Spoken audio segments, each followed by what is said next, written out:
ঝাড়খণ্ডে লাগাতার বৃষ্টি রীতিমতো তার প্রভাব এসে পড়েছে সীমান্ত ঘেঁষা মুর্শিদাবাদের বিভিন্ন এলাকায়।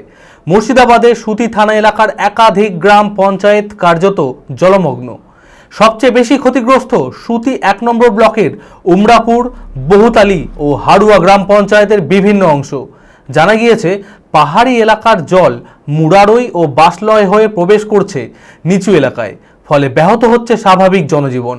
প্রশাসনের তরফে কবে মিলবে স্থায়ী সমাধান, সেই দিকেই তাকিয়ে গোটা সুতি অঞ্চল। মানসিক স্বাস্থ্যের জন্য সবার আগে যে নামটি মনে ভেসে ওঠে, সুস্থ মনের ঠিকানা মনোবীক্ষণ। যোগাযোগ নাম্বার 7477799513।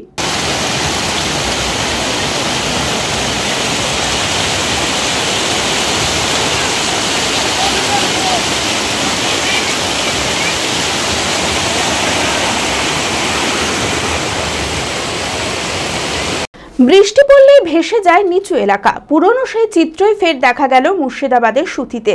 ঝাড়খণ্ডের পাহাড়ি এলাকায় লাগাতার বৃষ্টির জেরে তার অতিরিক্ত জল মুরারই ও বাসলয় দিয়ে এখন নেমে আসছে, ফলে জলমগ্ন হয়ে পড়েছে সুতি থানার উমরাপুর, বহুতালি, হাড়ুয়া গ্রাম পঞ্চায়েত ও শাহজাদপুর এলাকা। সবচেয়ে সংকটে পড়েছে শাহজাদপুরের মানুষেরা, কারণ এখানকার একমাত্র যোগাযোগ পথ শাহজাদপুর থেকে কেবি রোডের রাস্তা এখন সম্পূর্ণভাবে জলমগ্ন। চাষাবাদে পড়েছে দাঁড়ি, বিঘার পর বিঘা জমি এখন জলের তলায়।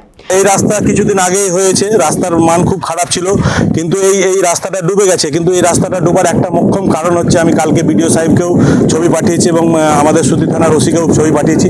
এই যে বেআইনিভাবে এখানে আপনি দেখতে পাচ্ছেন ধরম কাটা করেছে, যেখানে আমাদের যেটা সরকারি রাস্তার নয়নজলি সেইটাকে ব্লক করে দেওয়াতে আমাদের এই রাস্তাটা নাহলে কালকে ডুবতো না। এই রাস্তাটা ডুবার কোনো যুক্তিই ছিল না যদি আমার জলটা এই দিক দিয়ে বেরিয়ে যেতে পারতাম। এটা এখন দেখুন, কালকে যেটা আবার খবর পাচ্ছি যে বোধরা থেকে 18,000 কিউসেক জল ছেড়েছে বীরভূমে, যেই জলটা ব্রহ্মাণী নদী হয়ে একদম বীরভূম প্লাবিত করে আসছে। তা সেই জলটা কিন্তু আমাদের পাগলা নদী হয়েই আসবে। যদি এই দ্রুত আকাশের বৃষ্টি না থামে আর পাগলার জল যদি ঢুকে যায়, তাহলে এই জল নামতে ধরেন 8-10 দিন লেগে যাবে। প্রবল বৃষ্টিতে নিত্য যান চলাচলের রাস্তায় হাঁটু জল। ছোট গাড়ি তো দূরের কথা, বাইকও চলাচল করতে পারছে না। জরুরি পরিষেবা, স্কুল, কলেজ, যাতায়াত, বাজার করা সবই এখন থমকে রয়েছে। স্থানীয় বাসিন্দাদের মতে এই অবস্থায় স্থায়ী সমাধানের জন্য বহুবার জানানো হয়েছে প্রশাসনকে, তবুও হয়নি সুরাহা। প্রশাসনের তরফে কবে মিলবে স্থায়ী সমাধান, সেই দিকেই তাকিয়ে গোটা সুতি অঞ্চল। আমাদের উমরাপুর এলাকার অবস্থা খুব ভালো নয়, কারণ আমাদের চণ্ডীতলা, বাউরিপুনি কিছুটা পার্ট, বাহাগলপুর গ্রামে কিছুটা পার্ট এবং সাহেবপুর গ্রাম, উমরাপুর গ্রাম, যেগুলো মাঠে বাড়ি আছে তারা খুব শোচনীয় অবস্থায় আছে। কারণ এখনও অবধি যা জলের খবর আমার কাছে আছে এবং আমি যা এলাকায় ঘুরে দেখলাম, এখনও জল আমাদের এলাকায় আছে। এবং আজকে যে আবহাওয়া আপনারা দেখছেন, খুব খারাপ আবহাওয়া। আজকে যে বৃষ্টিটা রাতে হয়েছে এবং সারাদিনের মেঘলা অবস্থায় আছে, কখন যে কী হবে বলা মুশকিল। আমি চাইব যে ব্লক প্রশাসনের মাধ্যমে যে এই ক্ষতিগ্রস্ত চাষিদের দিকে দেখতে, এবং আমরাও যথাসাধ্য চেষ্টা করব যে ক্ষয়ক্ষতি যারা কবলিত হয়েছে তাদের আর্থিক কিছু সাহায্য বা বন্যা কবলিত এলাকায় সরকারি কিছু আর্থিক অনুদান সাহায্যের জন্য আমি আবেদন করব।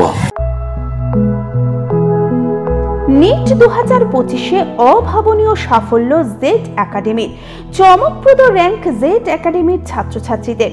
সকল সফল ছাত্রছাত্রীদের অভিনন্দন জানায় জেড একাডেমি।